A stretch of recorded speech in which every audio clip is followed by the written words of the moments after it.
How do everyone? Welcome to the Potty Mouth Garden Show. Yes. Guess who we've got? Yeah, yeah. I know he's got a little bit grey hair there, so don't worry about that. We'll get that sorted out in makeup. Tony, nice to have you on, sir. Hey, pal, you How right? you doing? Yeah. Well, I was just saying before we kind of went on there that it's been 3 months since you kind of did a video. Mind you, if you were ever going to bow out of YouTube, that had 1 million views. Yeah. Man, eh? So I tried to do Oh, something man. new. The video before done like 700,000. So I've been trying some other things out while I've had the time because I haven't been making lots of content, if you get my drift. So I've still got a little bit more to do with that test, and if that works, then it's going to mean the videos will do better, and maybe I won't have to be just filming stuff that I'm not really interested in, if you get my drift. So that's why. Well, whatever you're doing there, Tone, it's working. Mind you, 1 million. Bloody hell, that. See, Yeah, I was quite pleased. it's funny, mind you. It's funny because for me, it's the opposite. I like the filming more, not more than the gardening, but it's like I love the filming, and I love it's almost like what's going to come out of like me recording. What Yeah. the excitement of what it's going to look like once it's, you know what I mean? Because I love like the edit, and I love like putting things, and I love discarding. You know what I mean? Like an hour's worth of material, like discard. I don't need that, don't need that. But you know what I mean? So I'll send you my videos. You can edit them for me. It's no problem. yeah, I get them edited. Yes, yes. Um, Jesse, Jess, how you doing? Nice. Chewing my mother out of the room. She's Oh, just come in asking if I'm starting yet. and she coming in with a bottle of wine. No, that's the See, don't. no, that's the only problem with recording this slightly earlier is it's tea rather than a glass of wine. Oh, But you know, I've yeah. never asked you, Jess. Is it cup of tea or a cup of coffee? Are you a cup of tea girl? Are you? At the moment, it's like orange and rhubarb tea, which doesn't really tick any boxes at all. But like it's all I had, so it's just, hot at just, least. just wait till 5 o'clock. I know. I'm Five, clock watching. 5 o'clock, yes. JB, lovely to have you on board, sir. My kind of right hand man there, steering this ship, making sure everything goes swimmingly. Are you all right, JB? Are you nice? Are you good? I'm very well, thank you. Yeah, very Well, well. it's funny enough, JB. I've been trying to get in touch. Wait, on WhatsApp, dropping these. I've had some ideas. I've had some great ideas, and I'll just tell JB. I'm getting one word answers. I don't know if you were out partying last I've night. been busy. Yeah, I'm thinking, come on, man. These are like gold dust ideas for YouTube. You know what I mean? I'm like, right, yeah, you'll see, like, So JB rolling I'm his eyes. sorry, Tony. I'm sorry. what you been up to then? Are you? It was Friday, wasn't it? It was late on Friday that you started messaging, and it was Mm. Jess's birthday. So I was on birthday duties, doing a few Well, happy bits birthday! and Yeah, happy bobs. belated Happy birthday, birthday, Jess. Jess. So what has been happening in gardens? Tone, I'll come to you first, then, because we know you've been writing a book, and we're going to get to the book. But do you still get excited about your garden? I love it. Oh, I've that's lovely. I've been up there. The reason I've been filming is because I've been doing so much there. I've had a huge project on one of the last sheds that was still in the garden from when I took over a certain area of it, where I put the polytunnel. There was just shed after shed after shed, and I left one there, but it sort of like it went like that, in the last one of the last storms. So I decided to completely overhaul that shed. So it's now a really good usable space. And I've got some big plans for that, which will be coming up later in some videos. Um, and my garden's pretty much done. Yesterday I pulled out about 5.5 tons of compost out onto the garden. So I've got to get all last year's stuff in there now to get that going. So, but Is yeah, it, it's all getting good. Tone? Can you? I know I'm just kind of saying this from my, because I can tell. Do you notice you're getting a little bit older? You know what I mean? Like you say, like moving all this compost. You know Um, what I mean? You come, yeah, yeah. yeah, mate. I tell you something. I'll get home after being in the garden, and when I got the garden, I'm there all day. And I get home, I sit down, have a cup of tea, and then the missus has got to help me get up because I'm hurting all over. And I get in the bath, and I'm like, oh, trying to get out to the bath. So I suffer, but I still enjoy, and I still go up there every day and do something. So I think and it I'll is. do it till the day I die. I'm sure. get escape there. It's You brilliant. just need to roll me into the compost bin when I do eventually go. Mine, like you say, the compost bin, the empty, the turning. Do you know what I mean? I got 30 odd people to help us turn it the last time. Do you know Yeah, what I mean? I emptied 5 of them yesterday, and I was suffering after it. Jess, how are you? Have you been up since we last spoke? Have you? Because what you been up to? What have I been up to?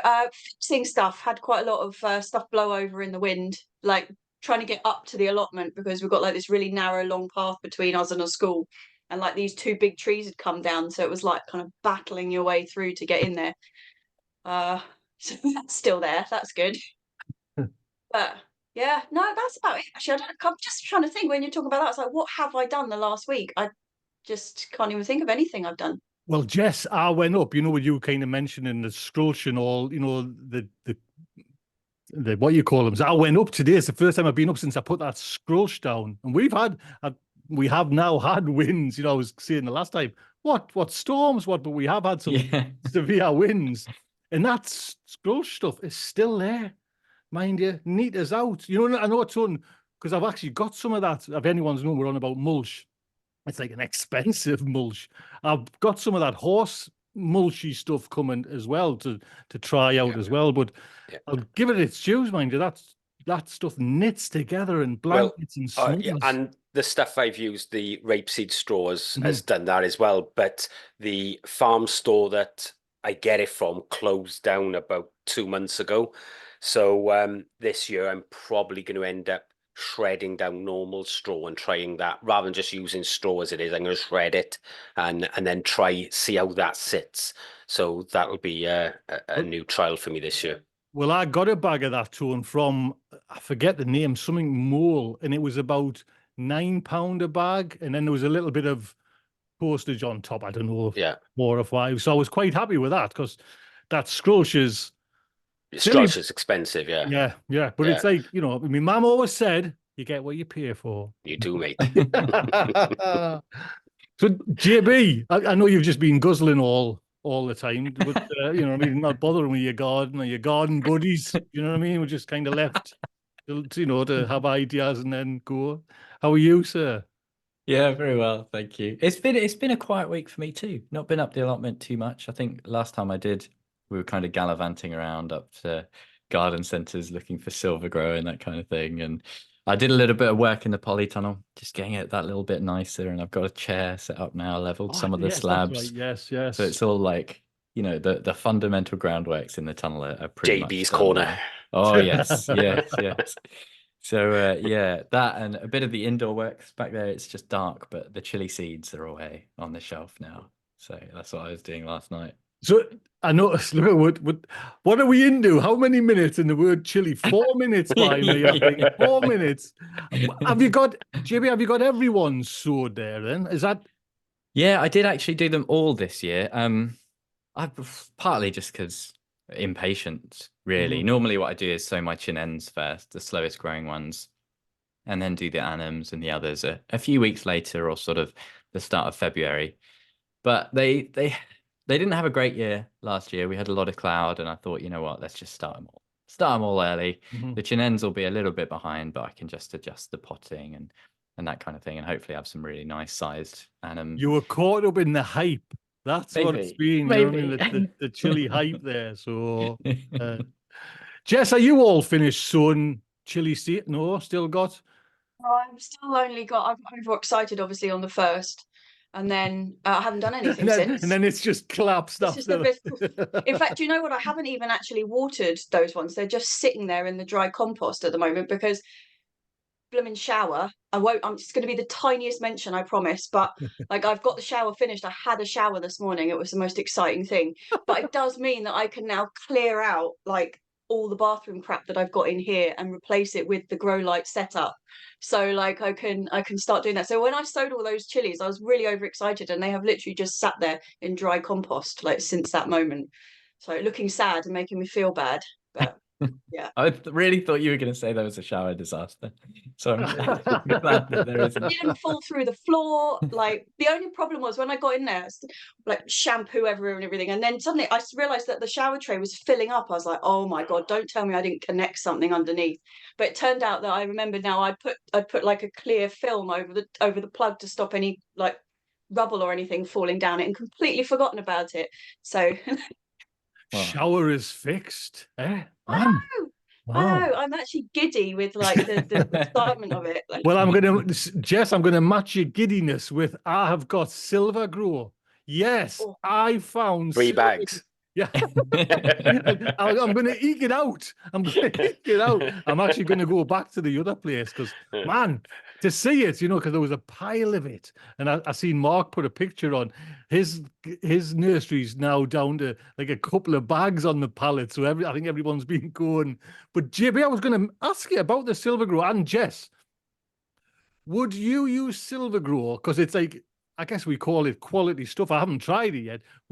Would I be able to put that in my pots? Me quad grows. Would you, JB, use that in your, or would you just use cheapy stuff? Because it's obviously good. The roots are going to go in the water and feed. And yeah, no, I did use it. I did use it last year. If you were going to use something that was a little more questionable or you've not used before, what I would do is probably do half and half.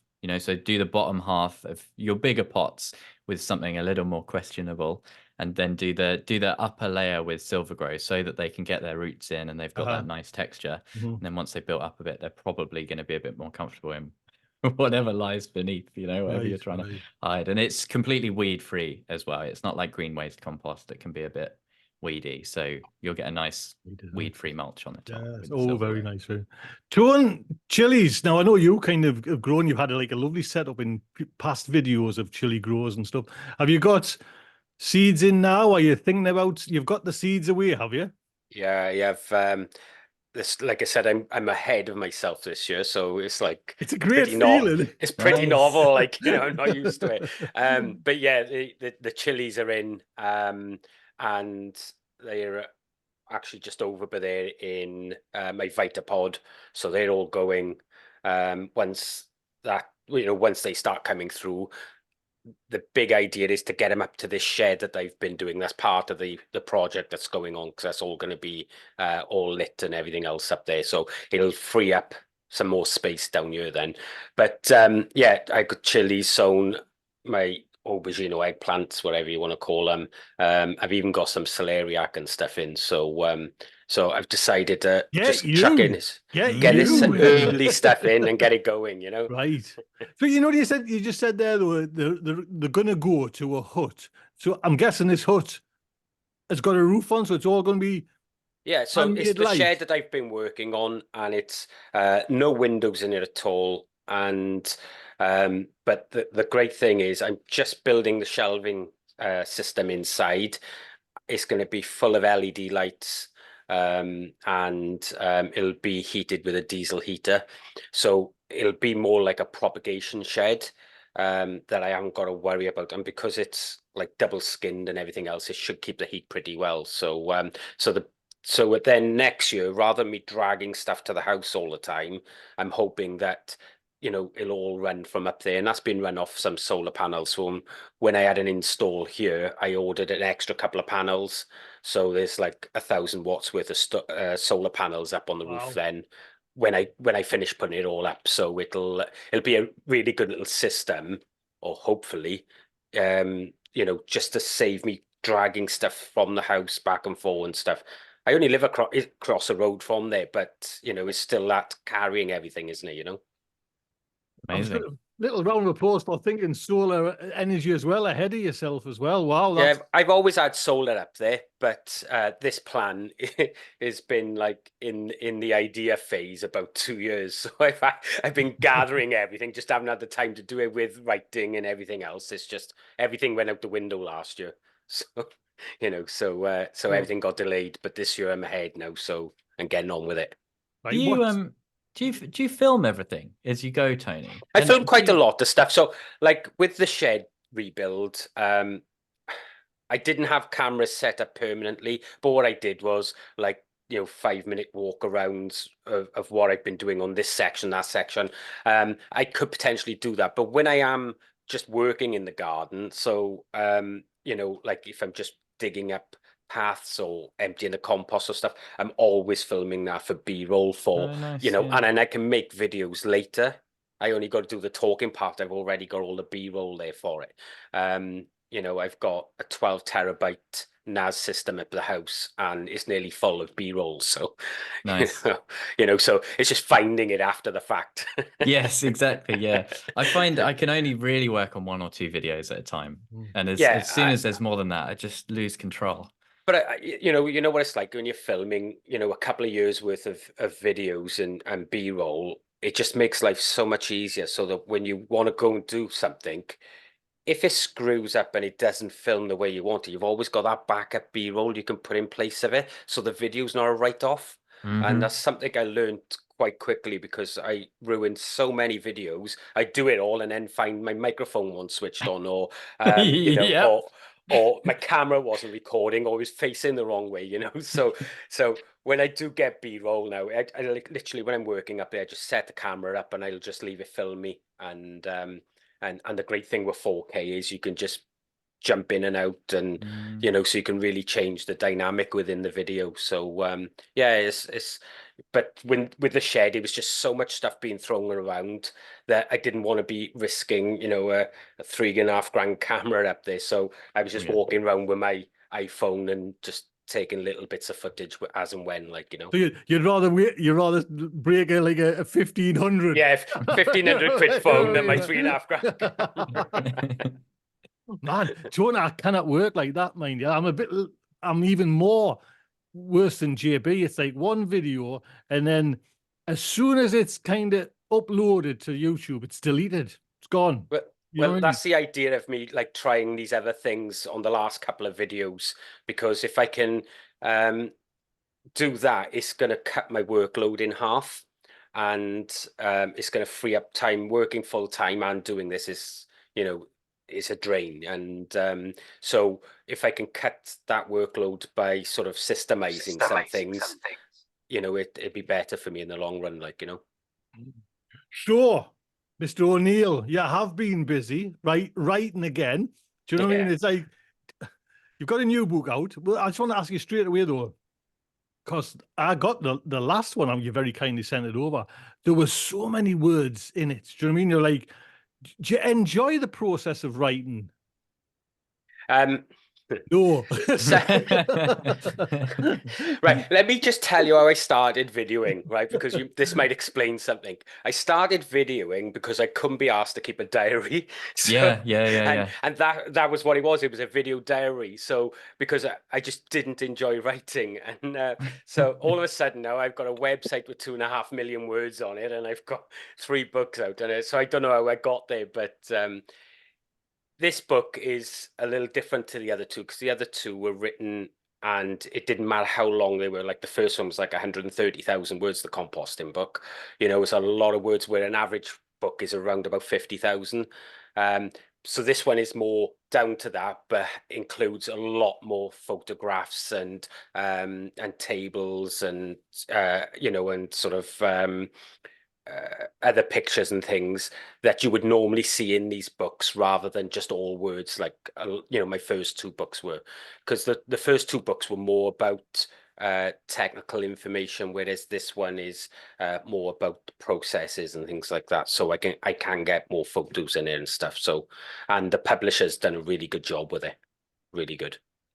Just out of curiosity, just on the editing side to it, do you just send it to your publisher and they've got it, or have you got like a friend who's in So no. So the first 2 books were self-published, and they had to go off to, first off, they went off to a proofreader, which obviously I had to pay for. They then went from a proofreader to the first edit. Then it'd come back then, and I had to like read the book all over again. He'd go back to the proofreader as well. Then he'd go off for a second edit. Then like all the photos and the layout would be done. It's a huge amount of work, self-publishing. So if you're gonna do it, do a lot of research before, because it's such a time suck. With this one, it's gone through a proper publisher, and they've done it all for me. I've literally given them the manuscript. They've laid it all out. They've done all of the proofreading, all the editing. Don't get me wrong, it keeps coming back to me probably 8 or 9 times. Oh, we need this changed, or do you mean this? You know, so it's literally been months and months and months of getting this, that, and the other right. Oh, this photo quality isn't really good. We need a different photo. Do you know what I'm saying? But they've done a really, really good job with the book. It looks stunning. So just tell us then, if you don't mind, what's it called? When's it out? And who's it aimed for? So it's called Simplify Vegetable Gardening, and there's 2 dates. It's out on the 6th of February in America. It was supposed to have been out on the 16th of February in the UK, but it's I've just been told it's been postponed till the 29th because of a warehouse issue or something. But basically the book itself is, as you can see, it's just absolutely beautiful. It's all glossy pages. It's, you know, set up really, really nice. And essentially the book itself. Is that a spelling mistake? Yeah, there's 3. Imagine that's why you're great. That's the whole bloody you know what? This book it's quite an important book to me as well, because like I've dedicated this one to my grandfather who started me gardening in the first place.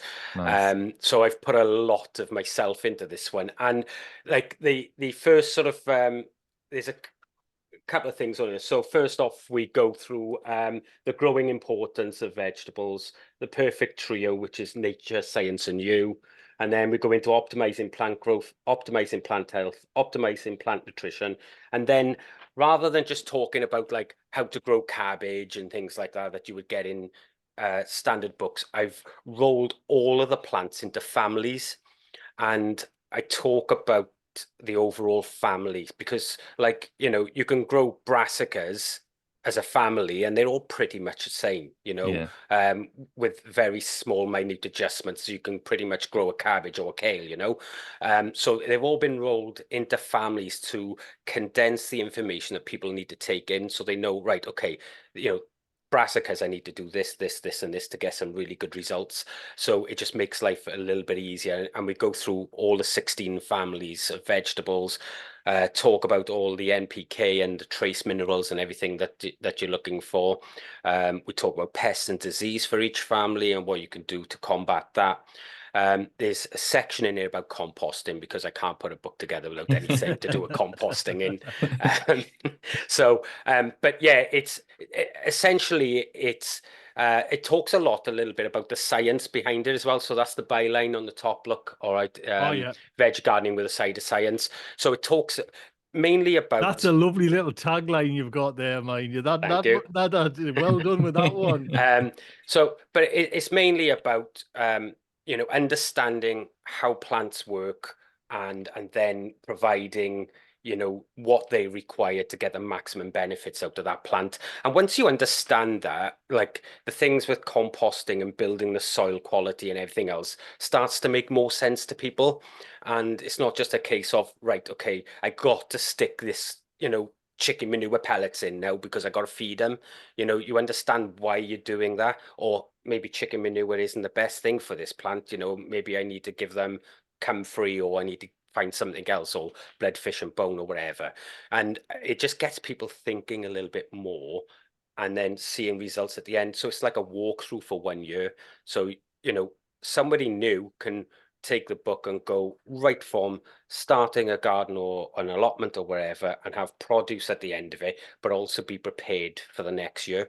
And someone likewise, you know, people, you know, who have a fair bit of experience in gardens, they can take this book and they can learn more and understand about how that plant is working, so that they can then get better quality plants and better nutrition and stuff like that. So that's what the book is designed for. And like I said, it's a bit of, this one's been a bit of a love-hate relationship, because I wanted a really good book because I've dedicated to my grandfather, but it's been an absolute nightmare, you know. So that's part of the reason why last year I think I did about 11 or 12 videos all year, because this has just taken up all of my time. But this is the last book for quite some time, I can tell you. Exactly.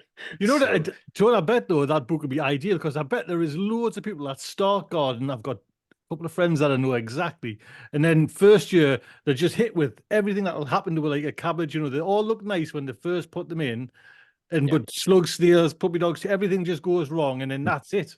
yeah, and They with haven't this, got all they got to any. do is jump to a family and go, right, okay, what's happened to my brassicas? Oh, you know, I've got white fly. You know, how can I get rid of them, and what can I do to prevent it? You know, I mean, the problem that a lot of people have is they tend to overfeed and they nutrient lock their plants. And then when they do that, the plant gets sick. And then that's when all the pests come in. And they think it's like they're killing them with kindness.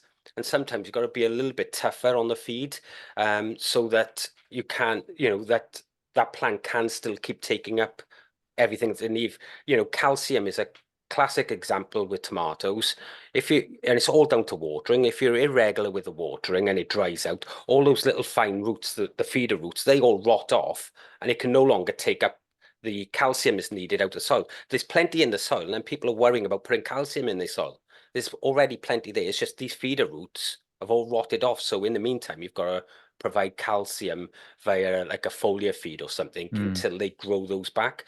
So it's not necessarily that we don't have all of the nutrition in the soil. It's that we maybe haven't been consistent in watering, and then we lose that, and all of a sudden we start seeing the magnesium deficiencies and this, that, and the other. And it's about understanding all of these things so that people can really maximize on, on what they're doing. And don't get me wrong, we all make mistakes. I make them, and like I think that you learn far more from failing than you ever will from succeeding. So the garden's a great place to learn this stuff. So, and we always got winter as a reset, haven't we? Yes. So I'll give Jess and JB a go, but tomatoes, Tony, is there like a golden rule for watering?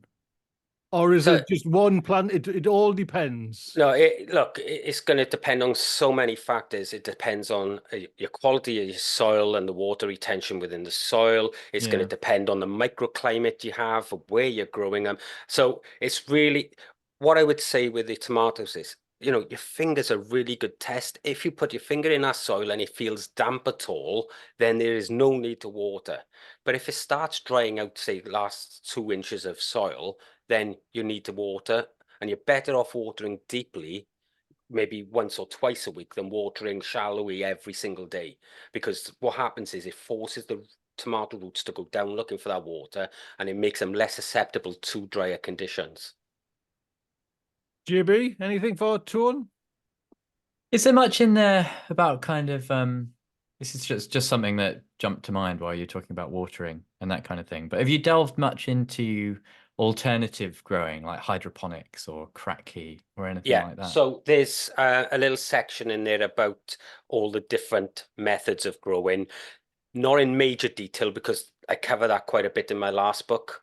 So, but there is a little bit about that, but maybe not the cracky method, but we talk about hydroponics, aquaponics, and in-bed growing, that sort of stuff, right? But it's more of a general overview of each of them so that you can understand the pros and cons, and so people can decide on which method they prefer. Like for me now, we're talking earlier on, Tony, I'm starting to feel it now. So I'm putting a lot more raised beds back into the garden. I used to be all raised beds before in my last garden, and then I went to in-ground growing here because, it was just easier than replacing beds all the time. And now, like, I'm starting to build some nice high raised beds because it won't be long. I won't be able to bend over. So do it now while I can, innit? Jess, have you got anything for Tony? No, just thinking about it's quite nice to see that I was recently, actually, it was the same book a couple of weeks ago. I was saying I was reading that Dr. Hessian book that was published in '83, and they're talking a lot about garlic. But it's quite interesting, like how many, when you were saying it, I've never really thought about it before. But you do tend to get the same, like there will be different sections for like purple sprouting broccoli versus a cabbage, you know, and they're considered like completely different things. They put the same information in there, but they're considered like yeah. two separate chapters. And it's quite nice to see them kind of like Yeah, brought I together just for this. didn't want like my other books were big for a reason because they needed to be. And what I didn't want to do with this one was just bloat it out for the sake of bloating it by repeating the same information with just a different heading. Because that's essentially what it is. So by rolling it into family, it just makes it easier because there's 16 families there and people can just go straight to what they want, blah, blah, blah, blah, blah. Oh, look, there's the NPK I need, this, that. This is how I deal with the pests. And all of a sudden they can go up there and instead of just dealing with one plant, then they can deal with a whole family and, and they can get the ground ready for them. Do you know what I'm saying? So it's just so much easier for people. And that was the idea behind it. Makes total sense. Does. Thank you. Just remind us again, Tone, when does it come out? So it comes in out the UK? on the UK 29th of February and in the US the 6th of February, and it's available for pre-order now. Right. We'll put a link in the show notes. Yes, there you go. There you go. Now, JB, you did put a note on for in there to ask Tone his favourite shopboard combo. Yes. Yeah, right. Does he buy? Does he buy? I do any? buy, believe it or not, I still buy shop bought compost. I remember you did a test a little while ago. Yeah. Oh, it's probably ages ago now, but of a load of different shop bought composts. And we've been raving about Silver Grow recently. I'm kind of blinded to anything else now that I've tried Silver Grow and I know it's consistent and I know it works. I'm just And like, that's I'm all you hooked. want for a compost is something that's consistent that from bag to bag you're still going to be able to get the same quality out of it. The problem you have with most shop bought composts is you can have a bag one day, go back to the same store and buy a different, same make but different bag the next day, and they're totally different. Yes. So what could be really good one day can be dreadful the next day. I mean, I've been pulling forks and all sorts of things out of them. It's absolutely incredible. They're not even screening this stuff, I've been a big fan of the Clover Professional brand. And in fact, I just had a pallet delivered to me about 3 days ago. So I had to put my back out, loading it all into my van to take up the allotment and then loading it all into the shed. But that's a peat-based product. Yeah. And of course, we all know that that's going very shortly, hence the reason I was like, right, I want a pallet of that now. I tend to use it more for seed sowing. But this year, because I've been doing some other filming and stuff with the compost bays, I haven't made, I've got like probably about 5 ton of compost there, but it's not really finished yet, so I won't be using that in my potatoes this year. So I'm going to use the clover in the potatoes this year, and then that will go onto the garden after the potatoes have been used, and by which time then the other 9 ton of compost will be ready to go out. So so we should be in a good state again then this year. What's amazing. what will you go for, Tone, once Clover goes? Because I've used Clover for a few years now. I think it was actually watching you. You know what I mean? So what are you going to have to step up to the mark to? So like in the trial JB was on about, I tested 13 different makes of compost, and most of them were peat-free. And to be honest with you, I was finding shredded wood chip in there, and from like plywood and stuff like that, when I'm thinking, the quality is dreadful. And I even did a post on people who had been sending me photos of where they've been putting their hands into supermarket brand composts, and it's been burning all the skin off their hands and stuff like that. Now, compost shouldn't be like that, so they are putting product in there as a bulking agent, and it's not suitable for it. People got their kids running around, their animals running around. That's not what we should be putting in compost. So to be honest with you, I think the industry is just grasping at straws at the moment, trying to find a bulking agent with things, and I don't think they're ready for losing peat just yet. When it goes in this year, I think next year you're going to see a real issue, because all these companies are now buying, all this green waste in and everything else, hoping to try and bulk out their composts, and the quality is dreadful. I've done a load of lab tests on those bags, and the NPK in them was absolutely atrocious and hardly any trace minerals at all. So effectively, you were just buying bulk rubbish to put in your ground, and you Yeah. weren't getting very good results with it, like, you know. So I just don't know what the answer is going to be. Hence the reason I bought a pallet now, and before it gets banned, I'll probably buy another pallet or two and just store it, like, just Wasn't until uh, they uh, manage to sort it out. that was, I mean, they're the exact words to that Yeah. Steve used to Yeah. mention, wasn't it? Do you know what I mean? He says Yeah, I was this is thinking the not, same thing. they're not ready for it. You know what I mean? There's no No. way it's ready for it. And No, we're probably 10 years behind where we need to be if they want to go peat-free only at the moment. Mhm. And I just don't think, I just don't think there's a product that people can actually use. I mean, it's all well and good putting coir in there, but it's just, coir's so inert anyway. And again, how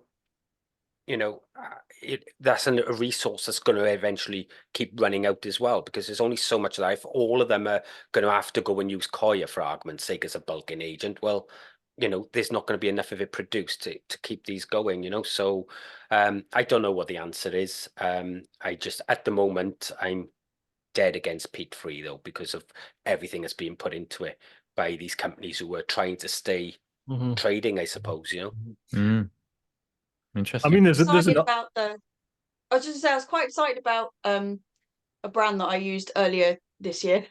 Didn't go well, but they were a closed system brand, so they were biofuel company. So they were just complete closed system, which sounds on paper like absolutely ideal. You've got the consistency, they know exactly what's going into it. They're not kind of just sourcing Is that rubbish to go like the into it. biodigest, Jesse? Yeah. Yeah. Yeah, but unfortunately, even though it was consistently awful.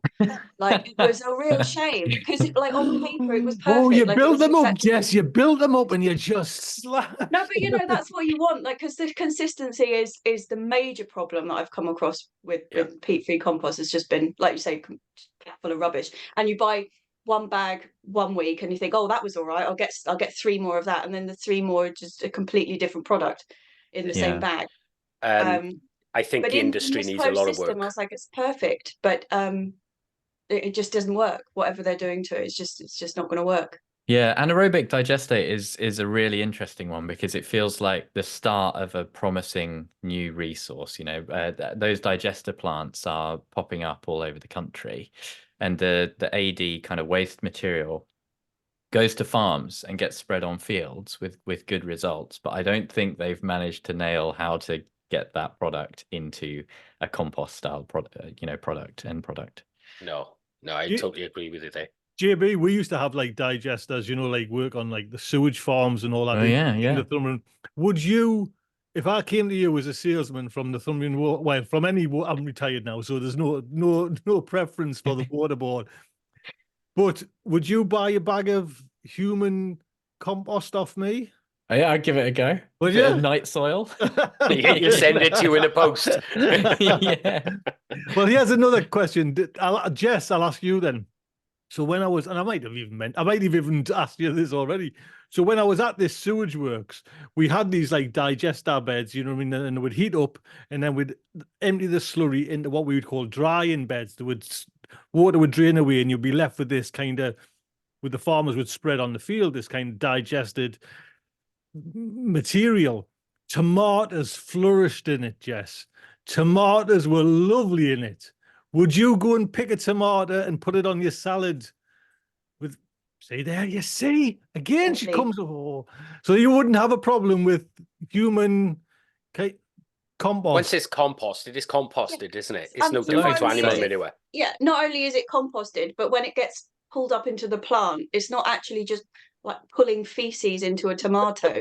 Like, it's not even processed through the plant as well as already having been processed. I'd be perfectly happy. I think the only thing I would be a little bit weary of is the medication that would possibly come through with that, because human beings tend to be on a lot of medication, and some medication goes through the composting process, as we know, and I'd probably want to do a few tests to see Oh yeah. whether that's pulled up into the plants as well. So that'd be something to think about if we were going to go down that route.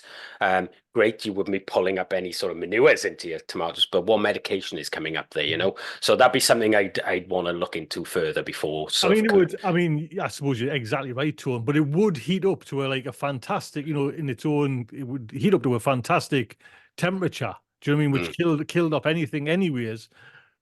And there was no smell. Do you know what I mean? There was no it was a nice earthy smell, although but no one would touch them. Do you know what I mean? Like they were just like it was tomato Well, I mean, fields. people are using composting toilets and to good effect. Yeah, So, yeah. I suppose it's and a new you know, thing. they tend to use that a lot in permaculture, and it goes straight on the garden. So, you know, It's a shame to waste it, isn't it? Because not only is so much of that nutrient kind of wasted, it's actually pollution. It enters the rivers, it enters the sea, and it causes all sorts of problems. So if you can not only stop the pollution but also use the product, I'm all for it for sure. yeah. I'm going off now to get me back, fill me bags. I used to we used to because it had like I say, it had to go through all tests. We used to kind of suck it up and spread it, like farmers, tractors spraying it out on land. Do you know what I mean? So that was when I first started, when I was, like just a kid there. We sit on a tractor with all this runny liquids, like tractor squirting out there. It was happy days. I think once the microbes have done their job on it, Yeah. then it becomes compost, and like anything, any other animal waste, it's I mean, it's going to do the same job. It's nutrients for the soil, isn't it? Yeah. Feed the soil. Yes. Tony, you mentioned you had aubergines away. I haven't even got the seed for aubergines yet. I've never even thought of aubergines. What variety are you growing, and are they grafted? Because I used to have nice grafted. No, they're not grafted. These are Black Beauty, my own seed that I keep each year. I'm also doing the white, the eggplant ones. I forget the name of those now, but I've also got some of them in. But I tend to stick to Black Beauty because they do really well for me here. So and I quite like the flavor of them. So so once you find something you like, I do try others now and then, but I always seem to revert back to Black Beauty. Can you get them? Nice.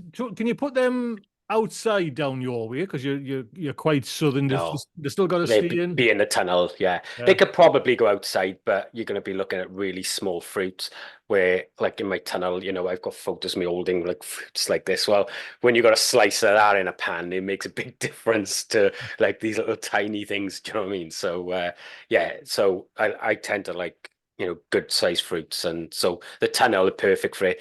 They just need a long season. So sowing them now is perfect. Mm-hmm. Mm-hmm. Do you heat your tunnel? Tony? I remember you used to do like tunnel in a tunnel, didn't you? Yeah, so I still got that. So in the old tunnel, I built a room in the back of it, which is double. So it's like a tunnel within a tunnel, so it's double insulated in effect. The seedlings go in there. If it was really cold and we were going to get a real bad frost, then I would probably put just some sort of form of heat, whether it's gas, paraffin, or whatever, in it, just to keep it above freezing.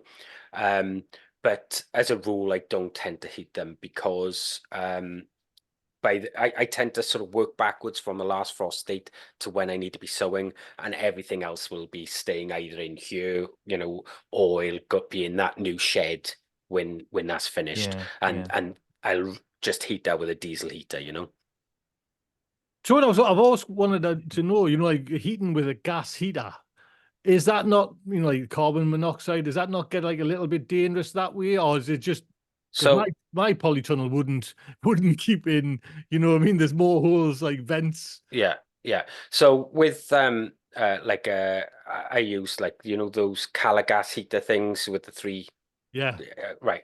So I use one of those, and it's just like a cooker in your house. If it's burning like a blue flame, it's really safe. The likelihood of any carbon monoxide coming off. You still need ventilation, but you're going to have that in a tunnel anyway, because you're never going to close a tunnel up completely. And what I do is I close the room off. So that's where the heater is. Well, then when I open that door, I've got another 36-foot of tunnel behind me. So it just dissipates really quickly anyway, you know. And I'll open that door and just let some fresh air in or whatever. But it's not like I'm sat in there, you know, living with this gas heater, you know. writing a 60,000 word kind. Writing my memoirs. Jess, do you use heat in your polytunnel or anything? Any heat in your garden anywhere or no? We've tried a couple of times. We tried a it's like a little burner. I got given it for Christmas a couple of years ago, actually. It was really a beautiful little thing, like a canister. But unfortunately, not only did it leak, but it turned the inside of the greenhouse black. So, From the soot. which then sort of isn't that useful really for the whole light getting through thing. So I just made the blooming greenhouse out of bricks. So, and I haven't done, but like you say, if you're careful about when you're going to get a frost, like I don't take anything up there until it's like genuinely safe. I've never had a problem with anything. I mean, I've just stuck my broad beans outside and had to go and fleece them today, but that's not like I would never do anything that's kind of dodgy in outdoors or stick them in the greenhouse. I've got quite a lot of space here, so everything just gets shunted up there when it's safe. You know, broad beans are really cold hardy anyway. Like I've got most of my beds are all planted up with field beans, a similar plant. And like we've had frost for the last few days and they've all wilted in the morning. By the afternoon, they're all stood back up fine. They're really hardy plants. So those sort of things are great. And like if you've got cold frames and stuff like that, you can really, you know, make the most of those sort of structures as well. Yeah. The problem with my broad beans is that they're not tough little chaps. They were like started in the greenhouse and they've kind of like been sort of shunted out just before the weather gets cold. So I was a bit like, I didn't time it brilliantly. I mean, I know like once they've got themselves really well established, they'll be fine. But they only went out this week and it suddenly dropped to -1. Yeah, so it's mental. It's cold. I actually saw snow flurrying down here earlier, but I was like, oh no, don't snow. Yeah. It's stopped now. So I was like, oh God, it's the last thing you need. It's been cold. Yeah, it's been very cold. Tone, just out of where are you in Wales height wise? Are you pretty high up? Are you low down? Or I never. So I live in the South Wales valleys, so about 20 minutes from Cardiff, and about 20-30 minutes from Brecon. So I'm on that on that run. I don't know what the height is here, but we're 8A if you're looking at zones. But we get a fair bit of snow because we are relatively high here. So in the winter, when it does snow, it snows and the roads are closed off and everything, like, you know. But we haven't had we had snow last year, but we haven't had it for a few years before that. It's been relatively mild, you know. And do frosts drag out in your neck of the woods? Because they do up here. I mean, I'm right near the coast, so I'm kind of sometimes can dodge out like a bullet that way. But I'm just wondering, do they seem to just like, there's another one days coming. and days and days of just frost on the ground, you know, where it's yesterday I got up and the whole garden was white. I was up the allotment all day, you know, turning all that compost out. And by the time I went home, I had a white garden with a black mound. So it was, you know, and that was like 3 o'clock in the afternoon. You know, it just didn't go all day, but obviously it warmed up then in the evening and it went. And although it's like about -1 out there at the moment, there was no frost this morning. It was weird. So, you know, I think if we got that bit of cloud cover, you don't tend to get it.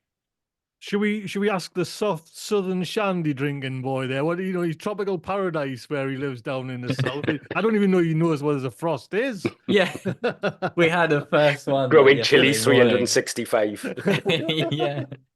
Oh, it's been so mild. We've got forecast snow at the moment. That's why I keep looking out. And we never get snow because I'm right on the coast. We just never get it because of that maritime influence and the salt. And sure enough, there's no snow. I bet my Jess. I was like, it's not going to snow. Never, ever. Yeah. Yeah, I was walking down here and I just saw a few little flakes. I was like, oh my God, don't snow now. I got 4 days off. I want to get up the plot. Nice. Has anyone, JB, have you got anything else? Are we No, and on the topic of heaters, it's not. I've never ever done it, and I saw. Isn't there like wasn't there something going on with those diesel heaters? I'm looking at Tony. So Haven't they stopped being sold or something like that? I think what it was, the people were burning fuels in them that they weren't supposed to be. Oh, And the government weren't too happy about it. I don't know if they stopped being sold. I bought this one the year before last, and it's been sat in a box in my shed. Like I said, I've had all these ideas in place. I just haven't had the time to actually implement them. So yeah. so everything's just been sat there waiting for me to actually do it. It's like I've got a leaf shredder that I wanted to make leaf mold with last year. It's still brand new in the box. I haven't even opened the box. And, you know, I bought that like 2 years ago. Do you know what I mean? Yeah. So this will be the first year I get it out, like, you know. So, No, but that's good. yeah, I don't know. But, you know, I know a lot of people who've got them. I know Yeah. Sean's got one, and Exactly. Yeah, I was gonna say. I just haven't set it up. It's still in the box because I've literally only just finished this shed. The shed's got cold frames built within it, and I only finished them yesterday. So so I'll get the internal shelving done now, and then put the diesel heater in and the solar up and everything else, and hopefully it'll be good to go. Yeah, I'm I'm nice. actually going to be using, if you've got a second, these. They're meant to be so efficient. Yeah. So I'm using these lights. Now, this is what I had when I had the last studio for all the house plants, and they're an LED light, and they'll run on 12 volts. So these are what I'm actually going to be using up there. I've got about, I don't know, 30 of these. So I'll just be Just a putting few. doubles. There's just me Yeah. and there's just me and the missus. I'm cooking. I'm growing for. But the thing is, right, I'll get an idea in my head. I'll go out, I'll spend a fortune Oh yeah. to do it, and then I Oh, go, yeah. oh, I'm bored with that now. So, you know, it's like I rented a shop when I had the first studio, and I turned a shop into a studio, and then I got fed up of driving over there all the time. So I ended up converting my double garage into one. So, you know, I spent the money to go and do that studio, and then because I got fed up of driving over there, I ended up coming spend the money to do this one, like, you know, but it's easier in it when it's on your doorstep. You can't even be bothered now to cross the bloody road. Yeah. Like I said, I'm getting old and I gotta like maximize my time. What I wonder what we got. Have we got anything planned then, garden wise? Jess, have you got anything planned this week for the garden or anything, or to do anything garden, sowing, anything you're looking forward Yeah, to? I'm gonna get the rest of those the peppers sown. You're Got going to to get water the them. I'm gonna water them. Well, no, this as soon as I was gonna say hang up. It's not really hang up, but as soon as we're off here, I'm setting my shelves up with my lights and getting my heat stuff out. So the peppers will be sown, and then join the unwatered chilies, and they'll all get watered on the shelf. So that's all going, and the aubergines, and I've got to get the cucumbers in. The two Socrates are going in. Yeah, I had the camera out again last week, but I only got a magpie and a rat. So it's not the most exciting footage, although I did manage to get like moving footage rather than just photos, so that was good. Yeah, basically I've got a lot of stuff to do in terms of like structure. I need to, like I was saying the other day, I've got to gut everything and rat proof it, which is just going to be a real pain. Have you still not even started that? No, hey, dear me, what are you doing? I keep rolling up the door to the polytunnel and like stepping in and being like, right. And then it's just like straight back out again. Yeah. Like, I just can't face this.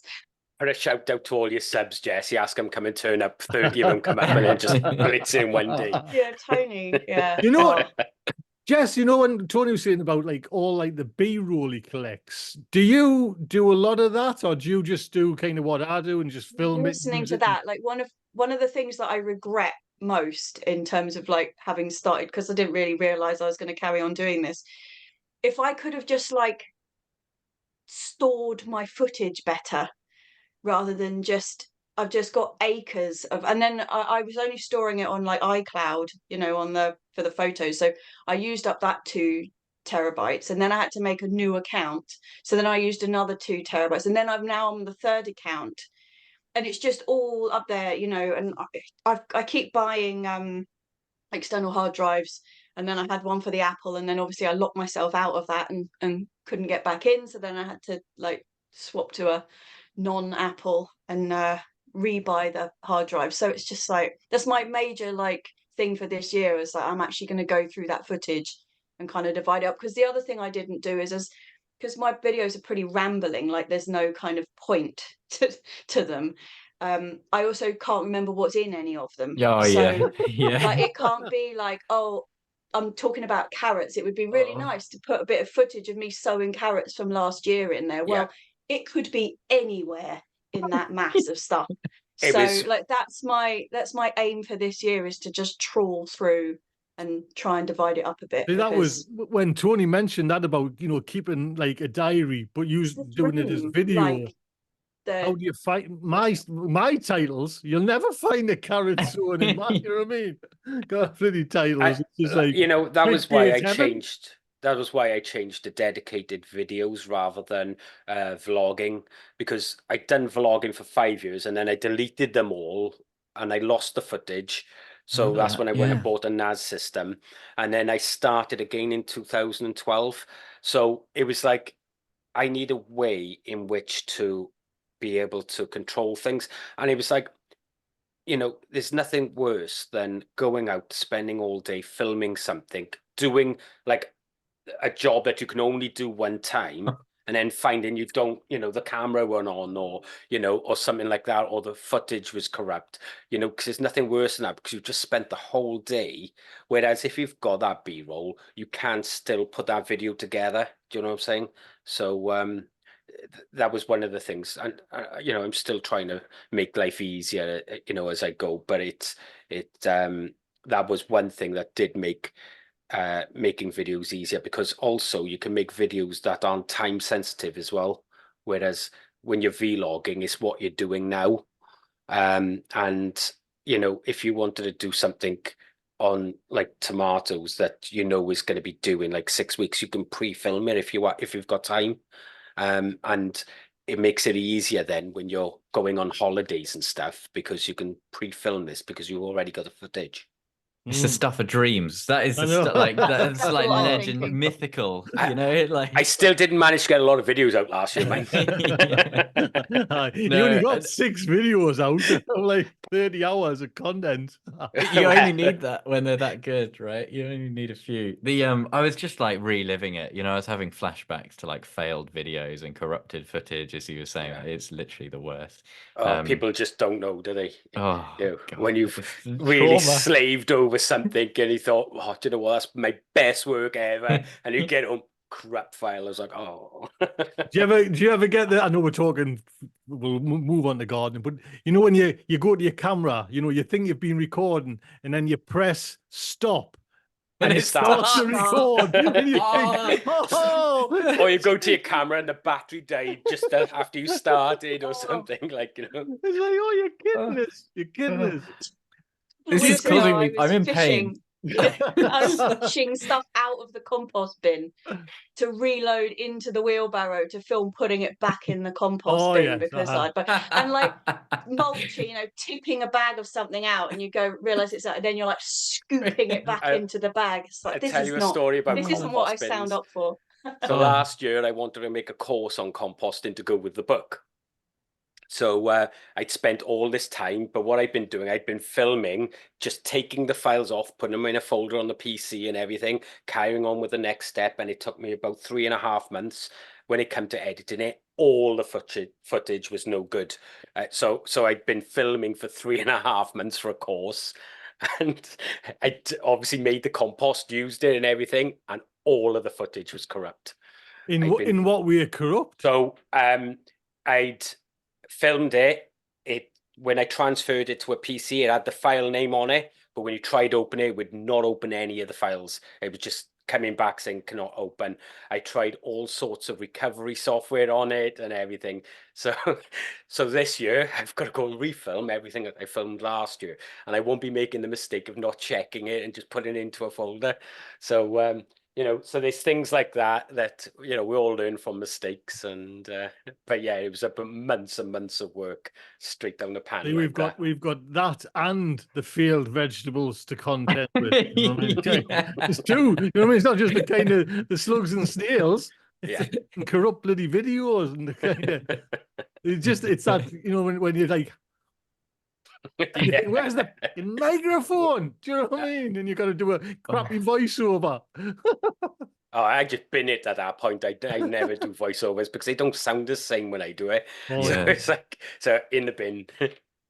JB, let's get back to Hello. gardening. What have we got anything nice for gardening this week? We've Oh. got things. I don't know if I'd say they're nice, but this year I've been speaking of all this kind of behind the scenes content creation stuff. I really want to do a bit more of a dedicated chili series, like a growing guide, just a little bit, still quite, you know, casual and informal. But I've had exactly the same thing, like trying to go through 3 years of footage to find like chili clips. And I just need to set aside like, you know, a good, probably like a week. 3 years. Yeah, yeah. At least to go through everything, collect it, rename it, get it all in the right structure so it's there and I can access it. It's sort of on my to-do list for this week, but it's just one of those things that becomes low priority, and you hope you'll get around to. But I think will the you? problem you're going to have as well, though, because it's been like a vlog, you'll have lots of different footage on the same video. So you've then got to go and chop it all up as well. Yeah, you get 4 minutes of clip that you just want 10 seconds from. Yeah. But yeah, that's on my list. I've got a first draft of my first chili guide episode. I've got a chili sowing like vlog as well. So there's a few things to go out this week. But the actual next step, the big thing I need to do in the garden, rebuild the bloody greenhouse. I don't want to.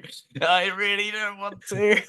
Just like we don't want you to. We don't want you to. Yeah. You know what I mean? We've had it. We've been there, JB. It was a horrible last year. experience. Oh, you know what I mean? Oh, yeah. So for those who don't know, it's the first greenhouse I built 4 years ago. I just built it on some timber sleepers, so I thought they'd be really good, but it's still just softwood at the end of the day. It's in contact with wet clay.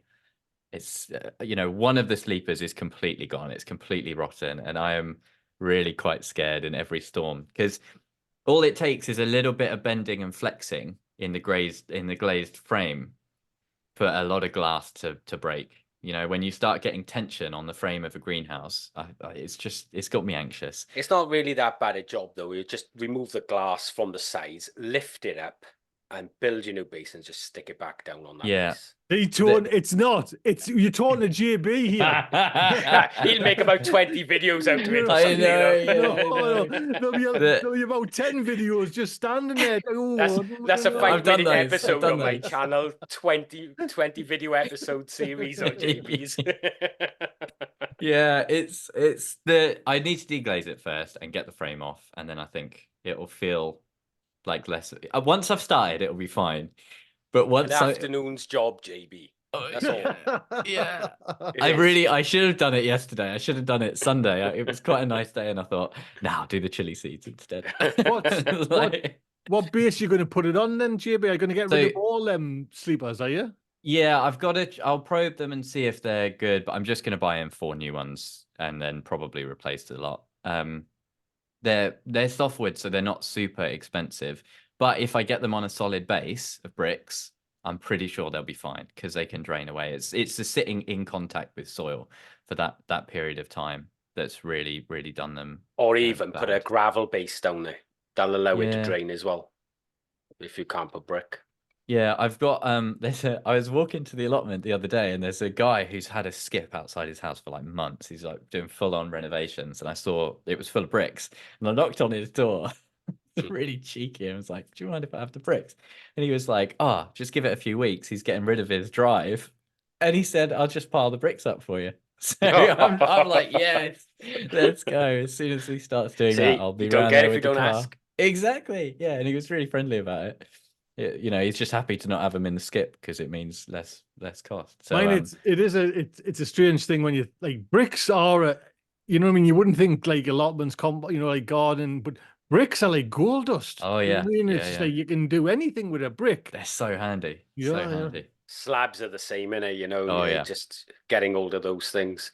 They, they just, I got a few stacks. But it's just like some of them are so heavy, and Oh, just laying them down does your back in. I'm like, do I Yeah. really want to be doing that? It's easier to put wood chip there. Yeah. I've That's got exactly what I masses did with of my old, tunnel. like storage heater blocks, and you know how heavy they are. Like they weigh a ton, but they're so useful. You can use them for Yeah. anything. I've also got the other thing that was an absolute find is I've got masses of sash window weights, like the Oh, the yes. Oh, long the yeah. The long lead weights inside weights, sash. yeah. Yeah, they're absolutely fantastic because if you've got like if you're putting netting or polythene over anything, you can just roll them up in one and it's not moving anywhere. They're That's a good absolutely idea. perfect. They're Smart. so good. Mm. Hmm. Oh, right. There That we was a bit go. of a wait to like wheel up to the allotment, but it's like Once it's there, it's okay. exactly, yeah. Well, my polytunnel was the actual flags in there are like double. So they're like, I don't know, 3 foot by like Yeah. a foot and a half. Man, it was like a 2-man job to get them Yeah. in. And, they came from an old waterboard site.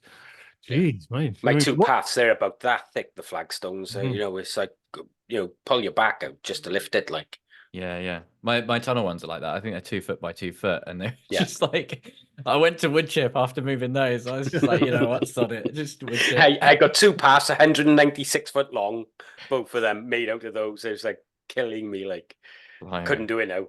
Sean, what's your thought on just, I don't know if you've seen one of my videos, but I've turned my my polytunnel into kind of no soil Yeah. now. Yeah, I saw it. Yeah. So I've so membrane and everything like that. What's your thoughts on that direction to say digging just a good old polytunnel with soil, planting straight in Well, soil? I'm all for it. JB will know. When I done the chili challenge thing with Sean, I used aquapots all through that. I've got loads of aquapots, and I run them off an IBC now. So, and the great thing is some of the feed that you get now is perfect because it'll do like 1,000 liters. So I just empty the whole bottle into an IBC and Nice. it's job done. So I know I'm never going to have to worry about the water type of thing, But yeah, I got no issues with it. I might be the old tunnel I've got, which is the one I originally made myself from like scaffolding poles and everything. That's like 13 years old. It's nearly at its time. So I'm going to probably looking at maybe getting a polycrub because they do one which is the same size. So polycrub, if you're listening.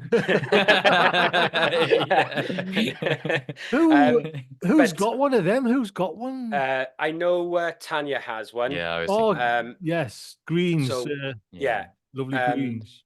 But they do one that's exactly the same size, so it'd be a case of just building it over all the original beds, the internal room and everything else. I could literally just build it over, so it would save so much time. It would mean I could keep all the grapevines where they are,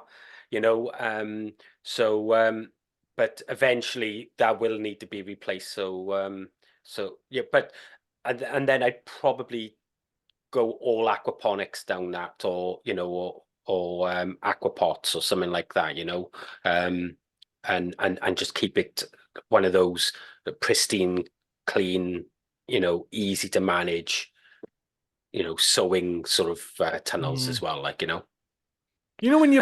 if you bought one of those what they call polycrib polycrab. Does it come?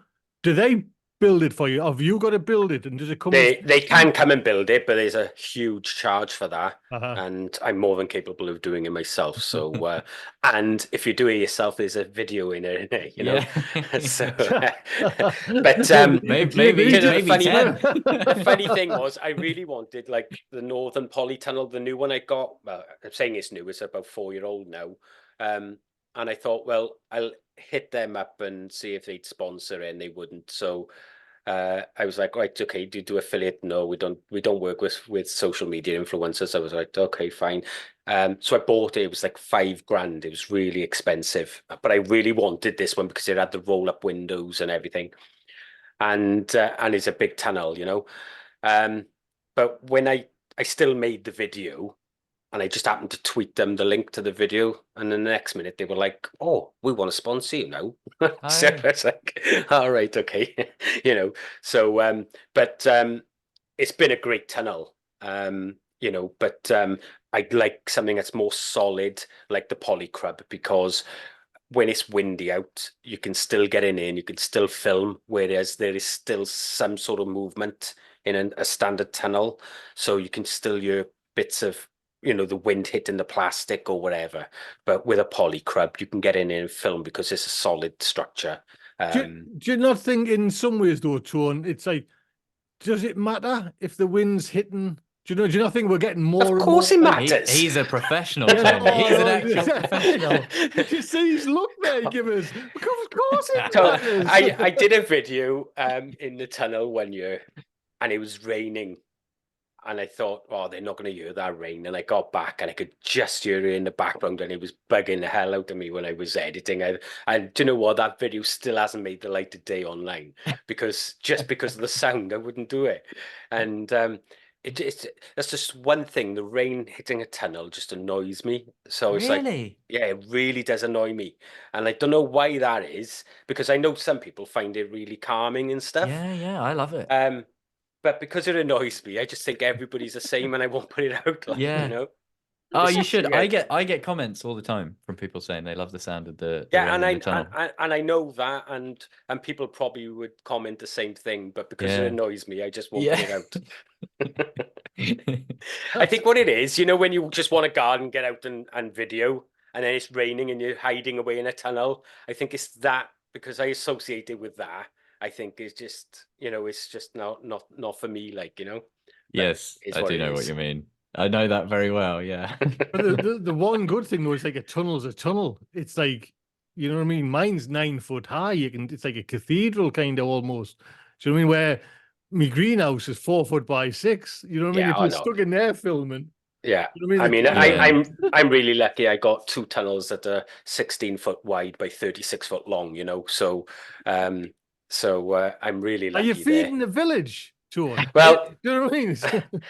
I might as well be with my kids, mate. Honestly, they eat like horses at the moment. But you know, I got me, the wife, the 3 kids, and you know, and then like yeah, I'll take food into the fire service when I'm working nights and what have you, on days and things. And my mother and father helping themselves to it. My brother's helping himself, you know. So it don't take long to go, like, you know. But yeah, it's just it's not just about that, is it? It's Mm. you know, for me, it was more, if anything, I'm probably having to find ways now to fit more beds in because, like, I'm thinking, right, I want to grow that, but I don't want to give up growing that to do it. Do you know what I'm saying? So, Oh, yeah. So, it's always a juggle. Do you know what I mean? And I know, you know, with Steve's mentioned this, you know, for the polytunnel side of things, get the biggest you can, Tone, get the biggest, Oh, yeah. biggest. And it was like, I should have getting bigger, bigger, bigger. Do you know what I mean? And yeah. one of them. And he is right, because, like, even if you're not using it now, like in a year's time, you might be thinking, oh, and our weather's changing as well. So where we're getting colder for longer and wetter weather, with a tunnel, you can just control that. Put a couple of IBCs inside the tunnel, which is what I've got in the. I've seen the new tunnel. It's not new anymore, but in the new tunnel, they act as a heat sink and give out that heat throughout the night and help keep that tunnel above freezing. So, you know, there's so many different things you can do when you've got a good space, like, and you can grow into it, can't you? Excuse the pun. So, Guess My what? biggest regret on my tunnel, well, it's not really a tunnel, but the poly house thing, I just completely, without thinking, I plonked it directly on the footprint of what had been there before. And there's no reason to do that. I had a whole load of space to the side, but I sort of already had the beams in there, so I just went straight on, and could have been twice the size. I do regret that. and it's Oh. added cost as well, then, isn't it? You know, Mm. because then if you do want to go bigger, you've got to go and buy a second tunnel. So you bet, and it's much cheaper to buy just one big tunnel than buying, you know, a smaller tunnel and then a bigger one afterwards. Like, How much life has that got left in it, Jesse? That Well, it's funny you're talking about like the rain sound on the outside of the polytunnel. It rains in the polytunnel at the moment. yeah, okay. There's a whopping great hole right in the middle of it. So where it snapped last year, at the top. I fixed it, that was fine. But when we had the really hot weather and then we had the rain, we had a huge dump of rain because because it's a flat roof, sloping but flat, and it had been hot, so the plastic was really like flexible and it sagged. And then the only way I could get the water out of it was by poking a stick through it. So now I've got like a funnel shape, like an inverted like this. And one section is very, very well watered, and the rest of it is like barren dry. So that's my project. But I've just Should ordered put an more. ABC under that. Yeah. You know what, then, Jess, Recovering, it really needs recovering. you mentioned though, like the rats kind of problem that you got. Could it not be time this year to like just right all in? We'll move it. We'll get a bigger one. And if you're going to pull it all down and remesh the bottom for rats, that's just bigger job as. I am going to have to gut it completely. So if I am going to make it bigger, sort of now's the time. But the patch where I would have extended it into now has got so many like bulbs and stuff really well established in it that I don't want to go sideways. And I've got a Cox's apple there and a really good honeysuckle that have taken me ages to kind of get going. Just have them all inside the tunnel. No excuse. Yeah. Anything, Jess? Have you got anything else? Are we what time are we got there? Are we kind of cracking on there? Bloody gossip. I don't think. If you've got something else, anybody, JB, Tuan, have you got? I have had one thing that I've been doing this week as well, which is expanding my water harvesting.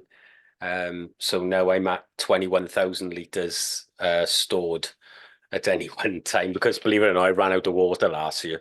So so I've been adding another 3,000 litres to my 18,000 and linking all of that up. So that where would where'd you get them? I was going to say, where does the average not your average horticulturist by the sound of it, where do you get an IBC? I buy them on Marketplace and things like that. So and if you look on Marketplace, there's always someone, offering them up for 25, 30 quid, 40 quid, whatever it is. And some people will even deliver them because they are big units, and I mean, I'm lucky I can get one in my van at a time, but like this guy just dropped 3 off to the garden for me, so I didn't have to worry about it, and they're already there. And with the rain we've had, they're full already now. The only thing I've got to do now is link them to the system, because every single IBC is linked. So I can move water from anywhere in the garden to anywhere else, which does make life much easier. I've got a bank of 6 off one shed, a bank of 4 off another polytunnel and shed, and then they feed all the ones that are out in the garden that I just dip watering cans into. So So your garden are just shaking our heads, just I like know. It's just a million miles it's just away. next level, isn't it? you guys should come down and have a look, honestly. Oh, that would be I've good, got wouldn't like it? a little hose pipe, Yeah, I wish I had a hose pipe, but we can't I use can't them. even find a rose for my watering can, let alone study that. So, How many IBCs you got then, Tuan? 21. Nice. That's like an allotment.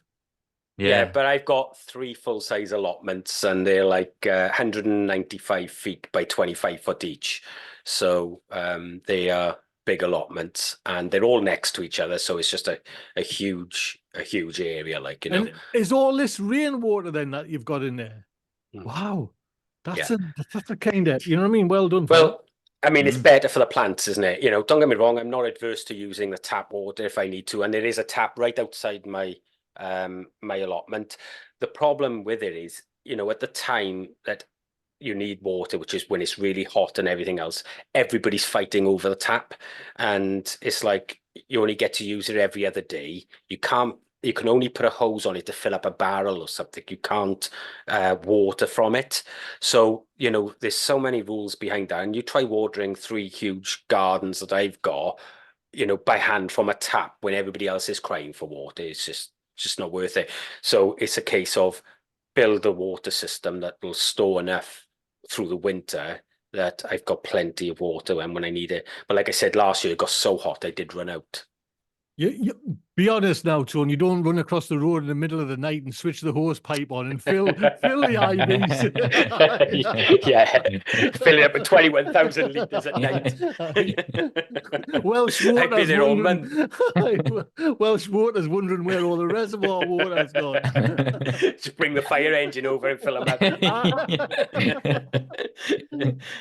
I've done that in the old place, mind. When we were when I was at the old garden, there was no taps or anything there at all, and I had like 3 or 4 of these IBCs.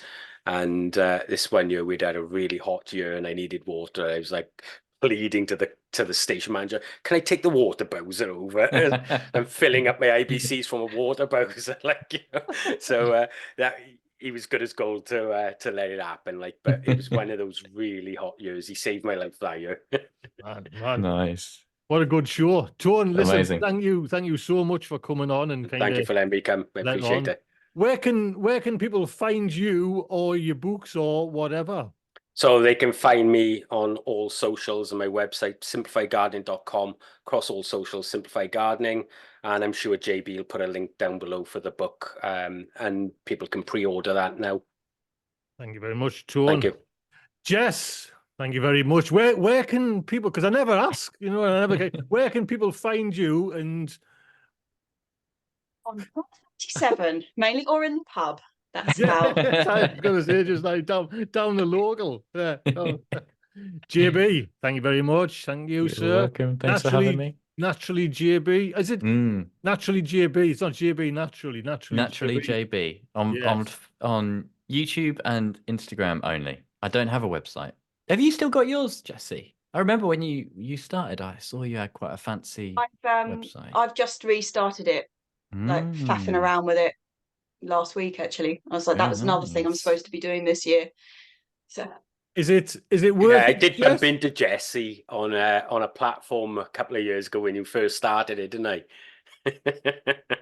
Yeah, and then it quickly just did nothing. And then I trying to, because it is useful. It is useful, like putting it there. And I want to, like, the same thing with the videos not being about a specific thing. I want to make them searchable so you can like just find timestamps with them. So I'm kind of putting together a system to do that. You go and do it. That'll make it easier as well for putting that video in your blog and everything else. Yeah. And, you know, tag it as the kids say. As the kids say, tag it.